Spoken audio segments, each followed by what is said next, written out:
Hi Marta. Is it your first time in Bulgaria and how do you feel about it so far? It is my first time in Bulgaria and I'm really thrilled to be here. It's a completely different place geographically, culturally, and people smell different. I love the smell of people, their perfumes and the smell of nature, the lilac bushes, they are really captivating. Great, thank you. How would you describe your profession as a sensorier? Yes, the profession of a sensorier is something that I created 10 years ago. This profession didn't exist before. I just got this idea and this dream that later on turned into a plan and a mission to spread the knowledge regarding scent, regarding perfume, the power of scent, the language of scent, how we can use it in creating our image, in designing, in therapy, in communication. So this is basically telling other people how they can use the scent as a means of expression. That's great. And what inspires you in your work? I find my inspiration in travel, in people, in nature, in reading. If you want to have vast knowledge regarding scent, you need to investigate many different areas. You need to learn about psychology, you need to learn about medicine, about philosophy, about culture, about arts, about design, about communication, about new technologies. And generally it's like a cascade of impressions and a cascade of inspirations. I try to visit different trade events. I get inspiration from different fields of industry and I work in teams. I also work in multidisciplinary groups of people where we influence one another. Can you create the first impression of a person just by the scent they use?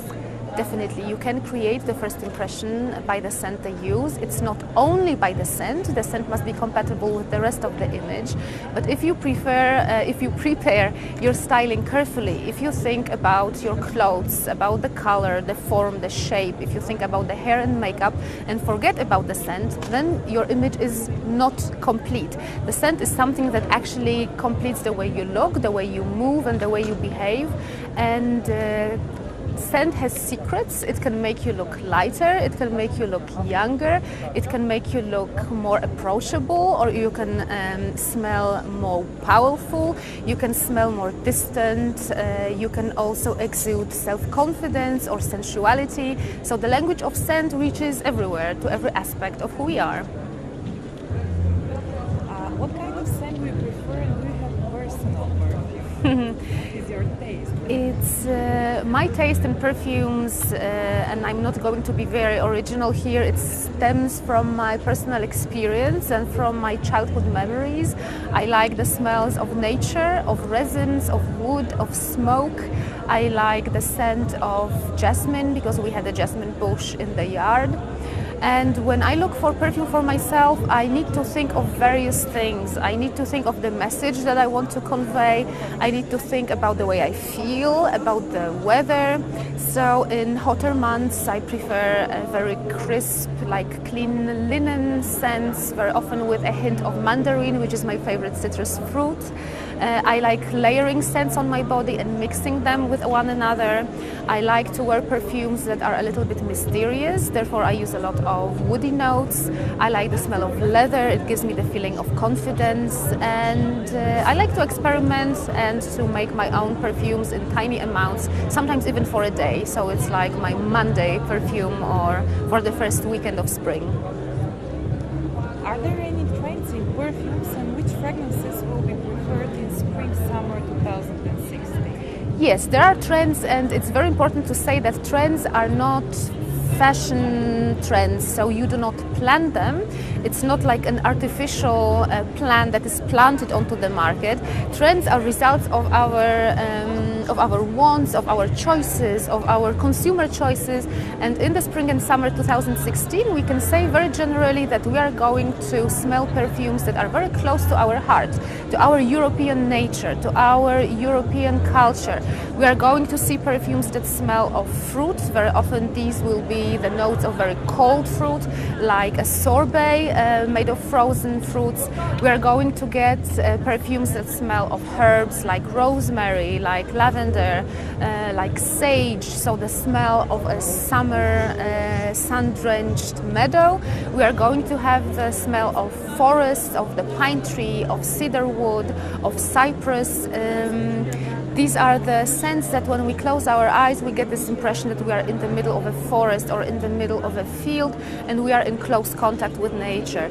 There is also this trend called transparent florals, with the main note, which is the freesia flower, again very typical for European bouquets, gardens, florist shops. And finally, the note of praline, burnt sugar, caramel for those who like the gourmand fragrances that are just appetizing and mouth-watering.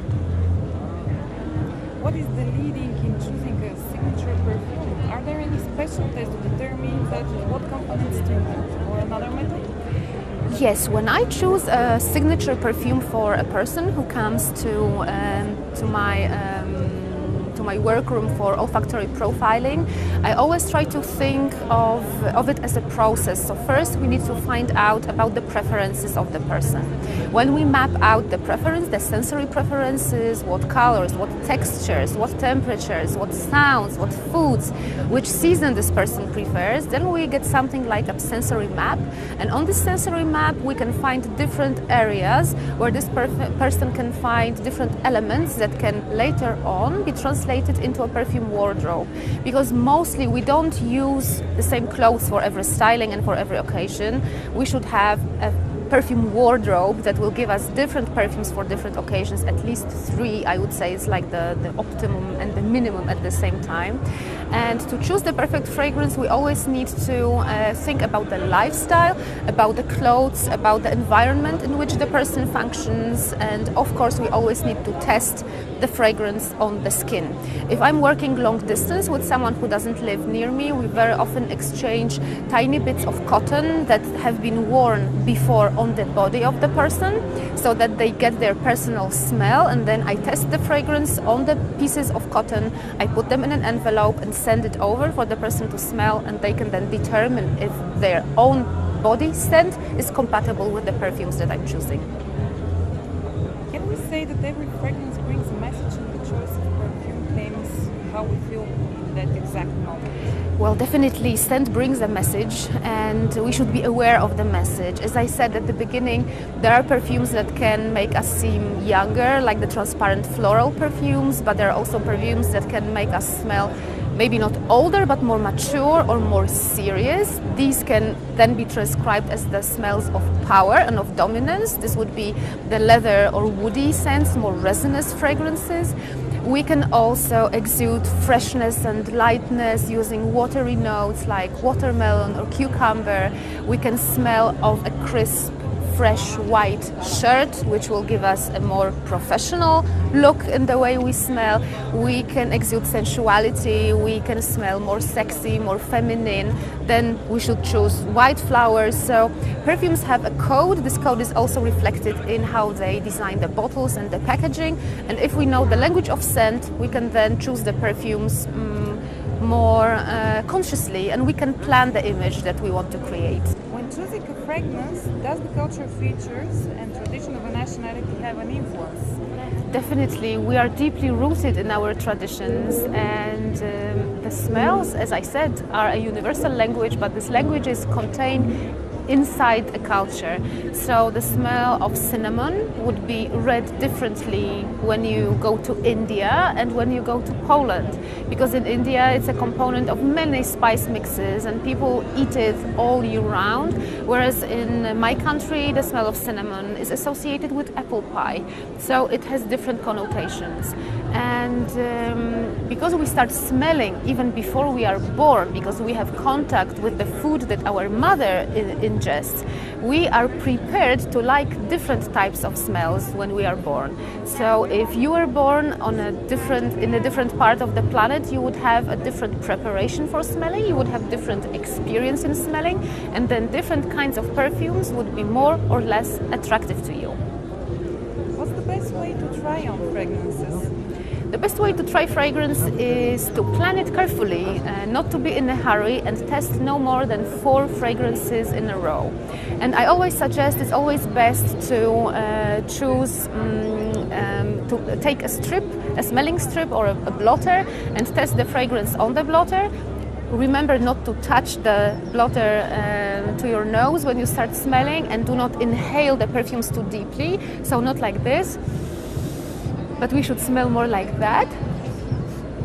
And after that, we can decide if we like this perfume enough to apply it on our skin, and we can test it on the skin.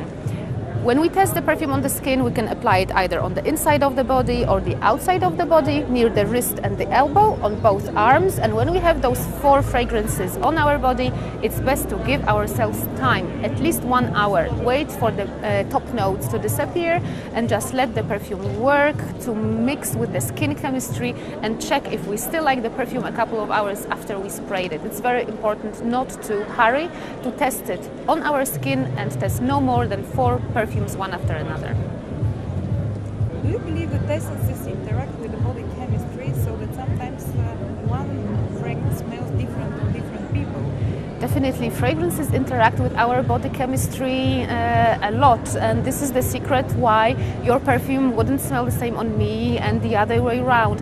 When you like a perfume on a friend, never just buy the bottle and use it. Always test it on your skin beforehand, because your skin smells of what you eat, with everything you eat, with all the drinks, with all the food, with all the medicine, but it also smells of our hormones. It also smells of what we put on the body, our soap, shower gel, body cream, washing detergents, and this mix of molecules on our skin then mixes with the composition of the perfume, and this creates this unique scent that is not possible to copy. I would have to copy your skin and then use your fragrance to smell exactly like you. How to make a scent last long? You need to have well moisturized skin for the perfumes to last longer, and you can do it in a couple of different ways. You can use layering, which is the technique of putting different products with the same fragrance note on your body. So use a shower gel, a body lotion or body cream, and then the eau de parfum on your skin to make the smell compatible and also more long lasting. But if you don't have the full line of products, you can use a very simple trick. You can buy sweet almond oil or jojoba oil in a pharmacy, and you can apply it on wet skin, then dry it carefully and spray perfume on this base, and it will make the perfumes last longer, even for a couple of hours. You can apply this oil on your forearms, on your chest. You can apply it even on your neck, wherever you want to spray perfume. Perfume needs an oily base to sit on. This is what prolongs the life of perfume.